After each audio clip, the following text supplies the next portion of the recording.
अस्सलाम वालेकुम साथियों। बड़ी नेटवर्क प्रॉब्लम है जहाँ पर मैं बैठा हूँ अपने ज़िला अररिया में, तो दिक्कत आ रही है सामने।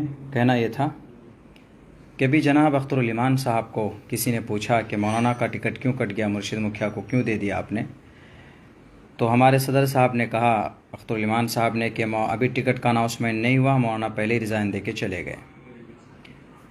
पहली बात तो मैं ये कहूँ कि मैंने रिज़ाइन दिया है, मैंने अभी तक किसी भी पार्टी को ज्वाइन नहीं किया है।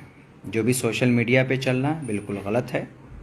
मैंने पार्टी से इस्तीफ़ा दिया है, मैं बिल्कुल अलग थलग बैठा हूँ, मैंने किसी भी पार्टी को ज्वाइन नहीं किया।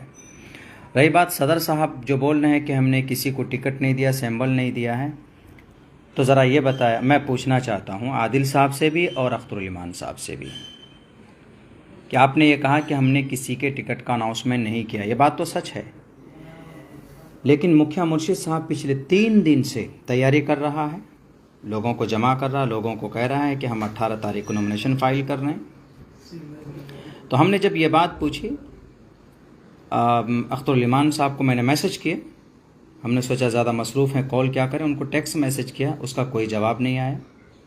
उसके बाद आदिल साहब को हमने फ़ोन किया तो उन्होंने कहा कि किसी को नहीं मिला है।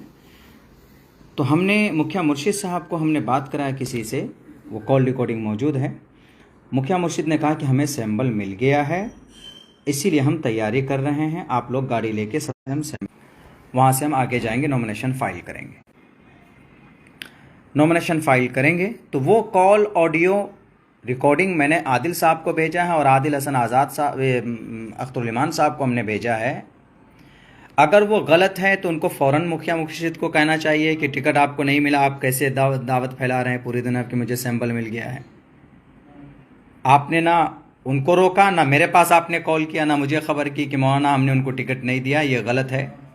आपने फ़ोन किया, आपने उस कॉल के बारे में बोला कि नहीं मौलाना ये झूठ है, वो झूठ बोल रहा है, बात साफ। एक आदमी कैसे अपने तरफ से ये दावा कर सकता है कि मुझे सिंबल मिल गया है, मैं तैयारी कर रहा हूँ। और मैंने उनके वकील से पूछा, उनके वकील ने कहा कि हाँ वो 17 तारीख को 18 तारीख को नॉमिनेशन फाइल कर रहे हैं, उनका पेपर मेरे पास आ चुका है। क्या चल रहा है ये समझ में नहीं आ रहा है। आप कहते हैं कि मौलाना पहले चले गए, तो कोई बात नहीं, मैंने इस्तीफा दिया, बैठा हुआ हूं मैं, लाइए मुझे टिकट दीजिए आप, मैं इलेक्शन लड़ूंगा। मैंने किसी पार्टी को ज्वाइन नहीं किया है, किसी भी पार्टी को ज्वाइन नहीं किया मैंने। सोशल मीडिया के अंदर में बहुत सारी गलत खबरें चलाई जाती हैं किसी को बदनाम करने के लिए। रही बात यह कि अभी जो आप बोल रहे हैं आदिल हसन आज़ाद साहब, इज्जत आपने हमें नहीं दी, इज्जत अल्लाह ने हमें दी। प्रोग्राम आप मुझे नहीं देते, प्रोग्राम अल्लाह दिलवाता है हमें। और हाँ, आपने जो कहना शुरू किया कि भाई मौलाना ने दूसरा निकाह वहाँ किया, दूसरी शादी मेरी की है, मेरी बीवी मेरे साथ है, मेरे बच्चे हैं और अभी वो औरंगाबाद में मुकीम हैं। अल्हम्दुलिल्लाह हम लोग खुश व खुर्रम ज़िंदगी गुजार रहे हैं।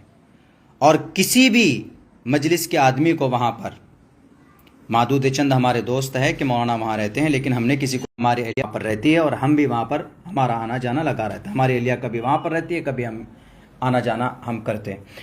लेकिन अख्तरुल ईमान साहब, आपका ये फ़ैसला, आपका ये इंटरव्यू हमें समझ में नहीं आ रहा। आपने कहा कि अनाउंसमेंट नहीं हुआ है, तो ठीक है, हमने अभी पार्टी से इस्तीफ़ा दिया है, हम किसी पार्टी में ज्वाइन नहीं हुए हैं, अभी बिल्कुल हम आज़ाद हैं। आप हमें टिकट दीजिए, हम इलेक्शन लड़ेंगे, आप दीजिए। अगर आप के सर्वे लिस्ट में और कैंडिडेट के लिस्ट में जो कि हाथ से अब्दुल्ला सालिम का नाम है तो दीजिए, मैं तो किसी पार्टी में नहीं जुड़ा हूँ। रही बात ये कि आप लोगों को वहाँ कह रहे हैं कि मौलाना के नाम का ऐलान नहीं हुआ, वो पहले चले गए। मैंने आपको रिकॉर्डिंग भेजा, कॉल रिकॉर्डिंग मुखिया मुर्शिद का भेजा है आपको।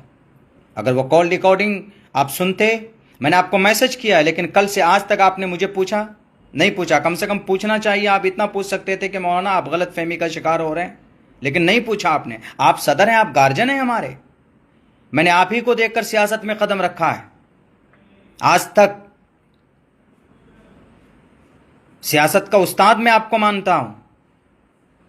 आप बोल सकते थे कि ये गलत खबर है, और वो आदमी जो भ्रम फैला रहा है कि हम नॉमिनेशन 18 तारीख को करेंगे, तो इसका मतलब है कि वो झूठ है, या तो वो झूठ है जो आदमी ऐसा बोल रहा है। मैंने उसकी कॉल रिकॉर्डिंग आपको भेजी है, आदिल साहब को भी भेजी और आपको भी भेजी, अख्तरुल ईमान साहब। और आप कह रहे हैं कि मौलाना वक्त से पहले चले गए, तो कोई बात नहीं, मैं चला गया, आ जाता हूं मैं, दीजिए मुझे टिकट, अभी दीजिए, मैं भी आ जाता हूं, मैं तैयार हूं क़यादत में और हर एतबार में हर जगह सहयोग करने के लिए। बस यही पैगाम मुझे देना था। कुछ भरम और कुछ गलत खबरें सोशल मीडिया में चलाई जा रही हैं। मैं सबसे कहूँगा कि भाई हम बिल्कुल इस वक्त आज़ाद हैं। हमने अपनी पार्टी से इस्तीफ़ा दिया है, हम अभी किसी पार्टी को हमने ज्वाइन नहीं किया है। रही बात ये कि अख्तर साहब ने कहा कि मौलाना पहले वक्त से पहले चले गए, हम ऐसे नहीं आए, हमारे पास दलील और ठोस सबूत हमने आपको भेजा कि ये देखिए हमारी पार्टी को इस्तीफ़ा देने की वजह यह है। अगर वो वजह सही होती या गलत होती तो आप हमको कम से कम कहते कि मौलाना, अभी तक ना तो आदिल साहब ना तो अख्तरुल ईमान साहब, बिहार किसी टीम ने भी राब्ता नहीं किया है कि मौलाना आपने ये फैसला क्यों लिया। कैसे आप लोगों से कनेक्ट होंगे, कैसे लोग आपसे मरबूत होंगे। आपके टीम का कोई हिस्सा अगर बिखर रहा है तो आप नहीं तो आप अपने लोगों को भेजते, पूछते क्या दिक्कत हुई, क्या तकलीफ हुई, क्यों। लेकिन नहीं किया। हो सकता है मैं गलतफहमी का शिकार हो सकता हूं, साजिश का शिकार हो सकता हूं, लेकिन आप नहीं हमारी रहनुमाई रहबरी करेंगे तो कौन करेगा।